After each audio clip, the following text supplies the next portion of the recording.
बानी पीटीआई के खिलाफ कानूनी कार्रवाई का फैसला पाकिस्तानी अदालतों ने करना है। तर्जुमान अमरीकी महकमा खारजा मैथ्यू मिलर का साइफर केस के फैसले पर रद्द-ए-अमल। कहा, बानी पीटीआई से मुतालिक सवाल का जवाब कई बार दे चुके हैं। केस पर मजीद बात नहीं कर सकता क्योंकि ये मामला पाकिस्तानी अदालतों का है।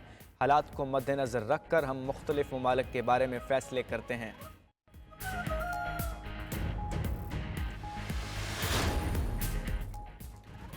बानी पीटीआई और शाह महमूद कुरैशी साइफर केस से बरी। इस्लामाबाद हाई कोर्ट ने ट्रायल कोर्ट की सजाएं कलअदम करार दे दी। ट्रायल कोर्ट ने बानी पीटीआई और शाह महमूद कुरैशी को 10 साल कैद की सजा सुनाई थी।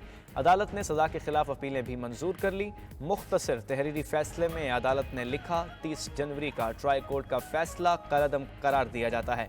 बानी पीटीआई और शाह महमूद कुरैशी को बरी किया जाता है। दोनों को 15 अगस्त 2023 की एफआईआर के इल्जामात से बरी किया जाता है। अगर बानी पीटीआई और शाह महमूद कुरैशी किसी और केस में गिरफ्तार नहीं तो रिहा कर दिया जाए। Chief justice Islamabad high court justice Aamir Farooq और जस्टिस मियां गुल हसन औरंगजेब ने केस की समाअत की। अदालत ने स्पेशल प्रोसिक्यूटर से कहा, प्रोसिक्यूशन ने जुर्म पूरा साबित करना होता है। साइफर केस में 51C का तकाजा पूरा नहीं किया गया। आपने एक प्री रिटन जजमेंट लिखी हुई है। दूसरी तरफ शाह महमूद कुरैशी की अडयाला जेल से रिहाई मुमकिन नहीं। रहनुमा पीटीआई लाहौर में दर्ज 9 मई के केसेस में पहले से गिरफ्तार हैं। शाह महमूद कुरैशी के खिलाफ लाहौर में दर्ज 9 मई के 8 केसेस जेर तफ्तीश हैं।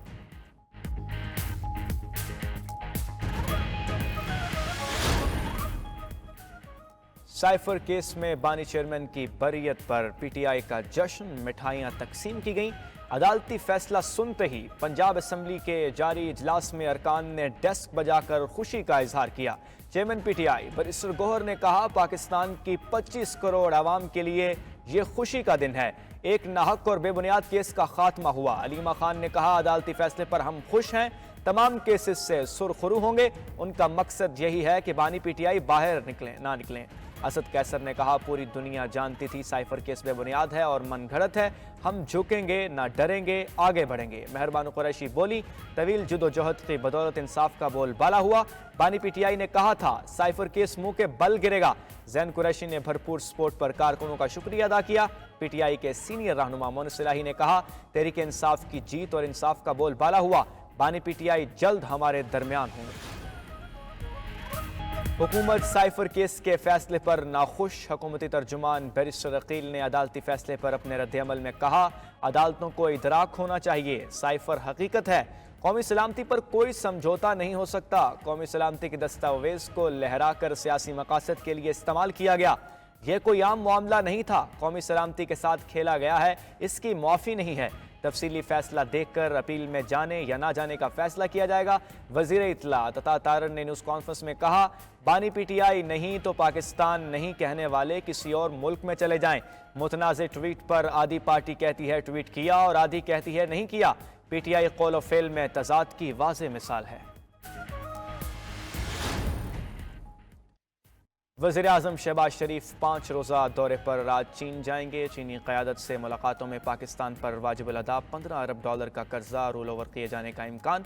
बीजिंग के अलावा वज़ीर आज़म ज़ियान और शेनज़िन के शहरों का भी दौरा करेंगे। 6 जून को बीजिंग में चीनी सदर शी जिनपिंग से मुलाकात शेड्यूल। अहम मुआहदों और MOUs पर दस्तखत किए जाएंगे।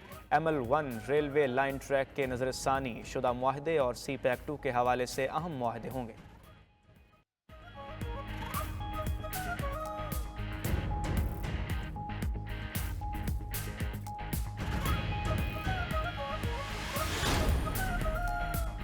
पंजाब में गज़ब की गर्मी के बाद अब्र रहमत बरस पड़ा। बलाई इलाकों में मगरबी हवाओं का नया सिलसिला दाखिल। लाहौर के मुख्तलिफ इलाकों में आंधी के साथ बारिश। सरगोदा, गुजर खान, अलीपुर चट्ठा, शरकपुर शरीफ, मुरीदके में भी तूफानी हवा के साथ बारिश। कसूर में मकान की छत गिरने से 4 बच्चे जाँ बहक, 8 अफराद जख्मी हो गए। पिंडी, भटियां, ननकाना साहिब और दीगर इलाकों में भी गरज चमक के साथ बारिश। महकमा मौसमियात ने 7 जून तक बारिश की पेशगोई कर दी। खैबर पख्तूनख्वा, बलूचिस्तान, सिंध, आज़ाद कश्मीर और गिलगित बल्तिस्तान में भी बादल बरसेंगे।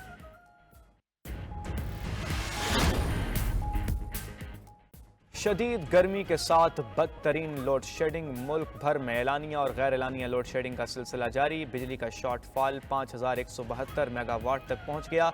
लेस्को को 50 मेगावाट शॉर्टफॉल का सामना। लेस्को के 56 फीडर्स से बिजली की गैर एलानिया लोड शेडिंग का सिलसिला जारी है। कोयटा के शहरी इलाकों में 8, दही इलाकों में 18 घंटे तक लोड शेडिंग। पेशावर में भी 8 से 12 घंटे तक गैर एलानिया बिजली की बंदिश जारी। लाड़काना में 14 घंटे तक बिजली की बंदिश से शहरियों ने सर पकड़ लिया। सस्ते बकरों के लालच में डस्का का व्यापारी कच्चे के डाकुओं के हत्थे चढ़ गया। इमरान सखर पहुंचा तो डाकुओं ने अगवा कर लिया। 12 लाख रुपए लूट लिए और आगे बेच दिया। व्यापारी इमरान 50 रोज बाद 16 लाख रुपए तावान देकर डाकुओं की कैद से आजाद हुआ। डाकू व्यापारी इमरान को जंजीरों में बांधकर तशद्दुद करते रहे। व्यापारी का पुलिस और हुकूमत से मदद न करने का शिकवा।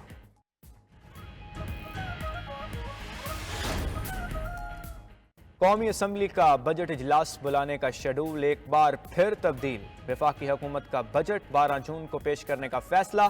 कौमी असम्बली का इजलास जुमा 7 जून को बुलाया जाएगा। वफाकी बजट वज़ीर आज़म की चीन से वतन वापसी के बाद पेश किया जाएगा।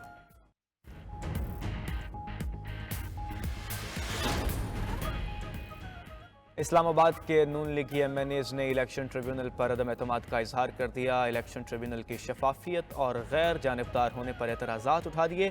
दरख्वास्त गुजार तारक फजल चौधरी, राजा खुरम नवाज और अंजुम अकील इलेक्शन में मौक़िफ़ इख्तियार किया। खदशा है कि इंसाफ नहीं मिलेगा, इसलिए मौजूदा ट्रिब्यूनल से मुतमईन नहीं है।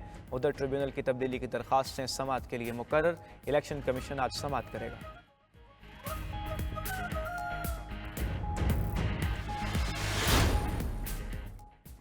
बल्ले के निशान वाले फैसले पर लोगों को गुमराह किया गया। इंतखाबी निशान वापस होने के बाद तासुर दिया गया। सियासी जमात खत्म हो गई और इसका जनाजा निकल गया।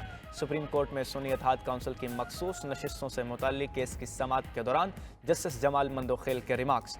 दौरान समाअत तमाम जमातों ने सुन्नी इत्तेहाद काउंसिल की दरख्वास्त की मुखालफत कर दी। इस पर चीफ जस्टिस काजी फायज ईसा ने कहा, इसका मतलब हुआ आप सब इजाफी मिली हुई नशिस्तें रखना चाहते हैं। जस्टिस जमाल मंदोखेल ने सवाल पूछा, क्या इंतखाबी निशान वापस होने के बाद आर्टिकल 17 के तहत कायम सियासी जमात खत्म हो गई थी? जस्टिस मुनीब अख्तर ने कहा, इलेक्शन कमीशन के अहकामात में कोई मंतक नहीं लगती। जस्टिस मंसूर अली शाह ने रिमार्क्स दिए कि इलेक्शन कमीशन ने आज़ाद उम्मीदवारों को सुन्नी इत्तेहाद काउंसिल में शमूलियत से नहीं रोका। मजीद समाअत आज फिर होगी। जस्टिस बाबर सत्तार के खिलाफ मुहिम केस में वजारत दिफा की रिपोर्ट मुस्तरद। इस्लामाबाद हाई कोर्ट ने दोबारा रिपोर्ट जमा कराने का हुक्म दे दिया। जस्टिस बाबर सत्तार के खिलाफ सोशल मीडिया मुहिम और फैमिली का डाटा लीक होने पर तौहीन अदालत के केस की समाअत। जस्टिस मोहसिन अख्तर कयानी ने रिमार्क्स दिए, मुहिम का आगाज करने वाले लोगों के खिलाफ तहकीकात करें, जो असल लोग हैं उनका तायुन करें। अदालत ने सिस्टम से दस्तावेजात निकाले जाने पर डीजी इमिग्रेशन डिपार्टमेंट से रिपोर्ट तलब कर ली। केस की समाअत 3 हफ्ते तक मुलतवी कर दी गई।